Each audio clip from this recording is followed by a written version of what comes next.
Hello! In this video I will show you how to install ChatGPT Widget on Honor 300 Pro.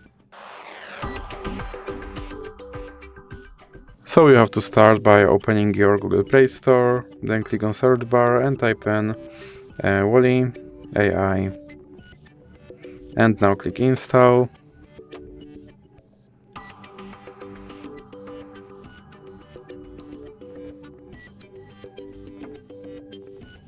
And then click open.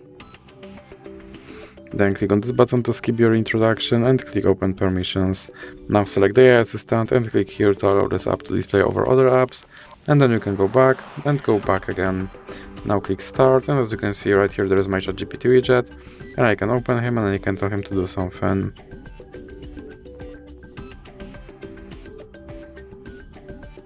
And as you can see, he responded. And if you want to remove him from your screen, simply drag him into the X icon in the middle. So that's it for this video. If you liked it, please remember to leave a like and subscribe.